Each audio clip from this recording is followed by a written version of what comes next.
కావలి నియోజకవర్గంలోని ముస్లిం మైనార్టీ సోదరులను తప్పుదోవ పట్టించే విధంగా తెలుగుదేశం పార్టీకి చెందిన కొందరు వ్యక్తులు సమావేశాలు నిర్వహించడం ఆక్షేపణీయమంటూ వైఎస్ఆర్ కాంగ్రెస్ పార్టీ నాయకులు విమర్శించారు.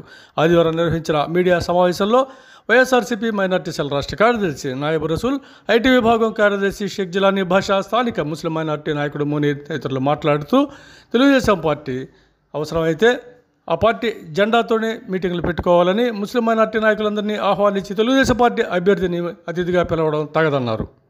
ఉన్నటువంటి ఒక ప్రతిపక్ష పార్టీ కూటమి కలయిక ముస్లింల ఆత్మీయ సమావేశం గురించి మా మిత్రుడు జిలానీ భాయ్, మునీర్ భాయ్ వివరించారు. దాని మీద ఒకటే విషయం తెలియజేస్తున్నాము. ఈ మధ్య కాలంలో మీ పార్టీ అధ్యక్షుడు, అంటే కూటమిలో ఉన్నటువంటి తెలుగుదేశం పార్టీ అధ్యక్షుడు మన మీటింగ్లో మాట్లాడుతూ ఓవైపు వాళ్ళ గుర్తు చెప్తూనే ఇంకోవైపు ఏదో గుర్తు చెప్పారండి. అది చాలా హాస్యాస్పదంగా ఉంది. ఆ బటన్ నొక్కండి అంటున్నారు. మీరు సోషల్ మీడియాలో అన్ని చూసే ఉంటారు. ముస్లింలు సిగ్గుతో తలదించుకోవాలా. ఎందువల్లంటే మీరు ఆ పార్టీకి ఊడిగం చేస్తూ, జెండా మోస్తూ, ముస్లింలని బజారుకి ఇడుస్తూ వాళ్ళకి అభద్రత భావం కల్పించేటువంటి ఒక పార్టీ కూటమి కలయికలో ఉంటే ఆ పార్టీ అధ్యక్షుడు డైరెక్ట్ గా ఆ గుర్తుని, ఏది ఆ పువ్వు గుర్తుని నొక్కండి, అది కూడా సరిగ్గా పలకటం రావట్లేదు. నిజం చెప్పాలంటే మైనార్టీలు సిగ్గుతో తల వంచాల్సిన సమయం ఇది. ఎందుకంటే వాళ్ళ ప్రయోజనాల కోసం మేలు కోరేటువంటి పార్టీలు ఏమున్నాయనేసి ఆలోచించకుండా ఈ సమాజాన్ని తాకట్టు పెట్టే విధంగా ఆ పాంప్లెట్ లో ముస్లింల ఆత్మీయ సమావేశం అన్నారు. ఎక్కడ పార్టీ ప్రస్తావన లేకుండా, ఎక్కడ వాళ్ళ బ్యాక్గ్రౌండ్ లో వాళ్ళ కలర్లు లేకుండా, ఎందుకంటే ఎక్కడ చూసినా 3 గుర్తులు వేస్తున్నారు, కూటమి సింబల్స్ వేస్తున్నారు కదా. ఆ పాంప్లెట్లు ఎందుకు చేయలేదు? అంటే మీరు ముస్లిం సమాజాన్ని మీరు తప్పుదోవ పట్టిస్తున్నారా, లేదంటే వాళ్ళని మోసం చేస్తున్నారా అని చెప్పేసి కూడా ప్రశ్నిస్తున్నాం.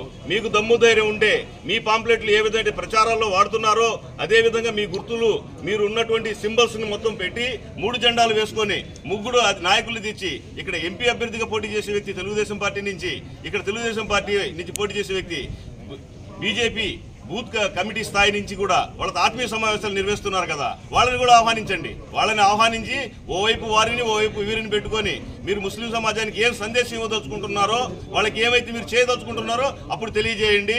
ప్రజలు ముస్లిం సమాజం కూడా హర్షిస్తుందని చెప్పేసి కూడా తెలియజేస్తూ ఈ అవకాశం ఇచ్చినటువంటి పెట్టేసి ఒక పాంప్లెట్ రిలీజ్ చేశారండి. ఈ పాంప్లెట్ చూస్తే ఈ పాంప్లెట్ మీద మాకు చాలా అభ్యంతరాలు ఉన్నాయి. అభ్యంతరాలు ఏంటంటే, ఒకసారి మీకు పాంప్లెట్ ఒకసారి వాళ్ళు ఏం ప్రింట్ చేశారో చదివి చూపిస్తాము. కావలి నియోజకవర్గ ముస్లిం మైనారిటీల ఆత్మీయ సమావేశం. అస్సలాము అలైకుం. కావలి నియోజకవర్గ ముస్లిం సోదర సోదరిమణులకు తెలియజేయడం ఏమనగా, ప్రతి 5 సంవత్సరాలకు ఎన్నికలు రావడం, నియోజకవర్గంలో అత్యధిక ప్రజాబలం ఉన్న మైనారిటీల ఓట్లతో తెలిసి మనల్ని దిక్కులేని వారిని చేస్తున్నారు. కానీ ఈసారి మనము సమావేశం ఏర్పాటు చేసి చర్చించుకొని మన అవసరాలకి వారికి తెలియజేయాలి. ఈ ఆత్మీయ సమావేశం ముఖ్య అతిథి ఎవరు? శ్రీ దగ్గుమాటి వెంకటకృష్ణారెడ్డి గారు. లాస్ట్లో హైలైట్ మాట ఏంటంటే, మనమంతా సంఘటితంగా ఉండి ముస్లింల ఐక్యతను సాడుతాము. ఇట్లు కావలి ముస్లిం మైనారిటీ మిత్ర బృందం. ఓకే, మీరు ముస్లిం ఆత్మీయ సమావేశాలు ఏర్పాటు చేసుకోండి.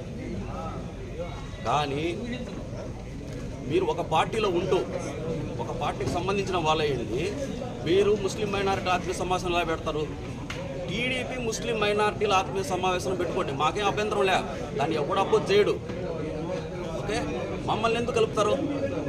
మేము కూడా ఒక పార్టీలో ఉన్నాం, ఒక పార్టీ సపోర్ట్ చేస్తున్నాం. మేము ముస్లింలు కాదా?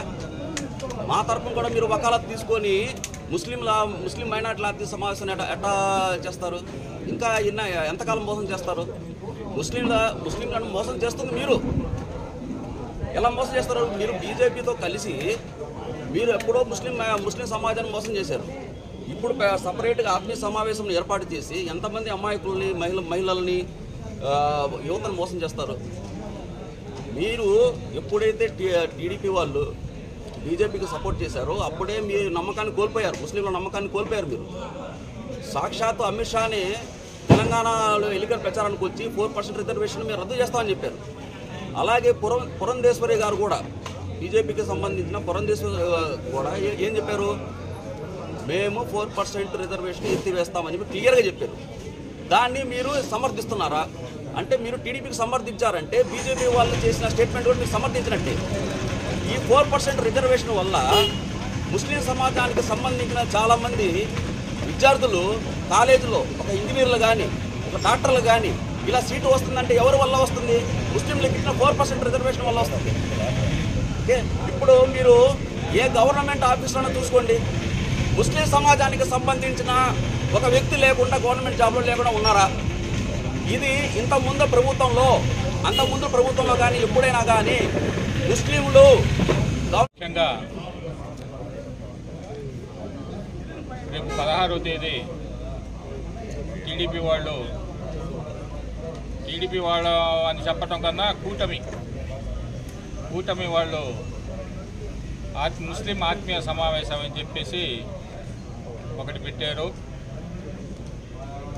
అది కేవలం టీడీపీ వాళ్ళ ఆత్మీయ సమావేశం లేదు, కూటమి ఆత్మీయ సమావేశం అని పెట్టుకుంటే బాగుంటుంది.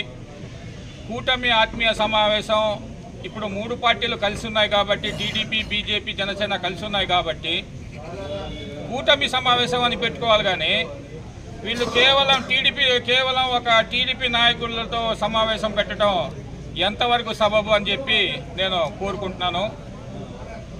ఇప్పుడు వీళ్ళ నాటకాలు ఎట్టున్నాయంటే, కూటమిలో బీజేపీ కూడా ఉంది కాబట్టి బీజేపీని వెనకనెట్టేసి కేవలం ఒక టీడీపీని తీసుకొని వచ్చేసి హైలైట్ చేసి టీడీపీ ఆత్మీయ సమావేశం అంటున్నారు. ఇప్పుడు ముస్లిమ్స్లో నాయకులు ఉన్నారు, అందరు ఉన్నారు. ఈ విధంగా చేయటం ఎంతవరకు సబబు? మీరు పరోక్షంగా అక్కడ పనిచేస్తున్న బీజేపీ నాయకులు, ముస్లిం నాయకులు బీజేపీకి సపోర్ట్ చేస్తున్నారా? మా వాటికి మేము ఏమనుకుంటున్నామంటే, రేపు ఏ ముస్లిం కూడా ఓటు వేసేది బీజేపీకే అన్నట్టు మేము అనుకుంటున్నాం. ముస్లిం సమాజం మొత్తం ఆ విధంగా అనుకుంటుంది.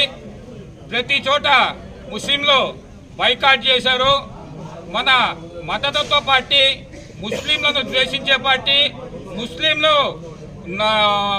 నరరూప మాంసాలు తాగే బీజేపీ పార్టీకి మనం ఏ ముస్లిం కూడా మన ఆంధ్రప్రదేశ్లో సపోర్ట్ చేయకూడదని చెప్పేసి ముస్లిం మత పెద్దలందరూ నిర్ణయించుకున్నారు.